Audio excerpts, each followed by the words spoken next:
لە تەواوی دنیا هێز و دەسەڵاتە سیاسیەکان پێشبڕکێیانە بۆ ئەوەی کەوا بار و گوزەرانی خەڵکەکەی خۆیان بەرەو پێش بەرن. بەڵام کێ بڕواکە یەکێتی و پارتی لە پێشبڕکیان بۆ ئەوەی چۆن لە زیندانەکانیانە سوکایەتی بە کەرامەت و ناموسی ئینسان کرد، ئەشکەنجەی زیندانیەکان بدەن. یعنی هیچ کەسێ باوەڕ ناکات تۆ بڕۆی زیندانیەک بێنی بڵێ ژن و ماڵ و مناڵەکەت هێنمە ئەتکێکم لە بەر چاوتاوە دوایی دەستدرێژیەکەمە سەر خۆت ئەبێ دوو لە ڕووی بەڕێستان بتڵ هەڵگری. ئەمە لەکوێ هەیە آخر؟ ئەمە چی ویژدانێکە؟ ئەمە چی ئینسانیەتێکە؟ خاتر خوا یعنی ئەو خەڵکە بۆچی بێدەنگە لەمە؟ تاکەی خەڵکی کوردستان ئەمە ئەبینێ و لی بێدەنگە.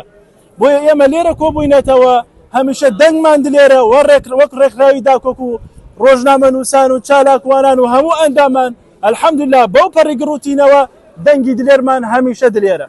دەستان خۆش. ئەمێکی ڕێکخراوی داکۆک لە بەردەم کوردستانخانەی عێراق بەشداریم کرد لەم خۆپیشاندانە بۆ ئیدانەکردنی یەکێتی و پارتی، هیچکە بۆ زایدانی خوێنی گەنجەکانمان و هیچکە ڕۆژنامە نووسان و گەنجەکانمان بە بێتاوان لە زیندان بەند نەکرێن و مافیان بخورێت و هیوادارم بە خۆیان دابچنەوە، هیچکە مافی ئەو خەڵکەنە زەود نەکەن و بەزیان نەچێ.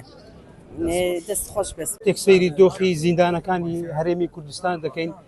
مێژوو خۆی دووبارە دەکاتەوە، مێژوو خۆی دووبارە دەکاتەوە، ئەو مێژوو خۆی دووبارە دەکاتەوە، ئەو ئەشکەنجەدان و ئازار و لە زیندانەکان ئەنجام دەدرێت درێژە پێدەری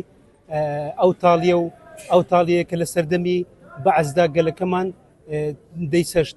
ئێمە لێرەدا نەک تەنها ئەو کارانە ئیدانە دەکەین، بەڵکو دادگاکانی هەرێمی شەرمەزار دەکەین لە ئاست ئەو بێدەنگی لە بەرامبەر ئەو ستەمەدا دەستەمۆی دەستی عزبن.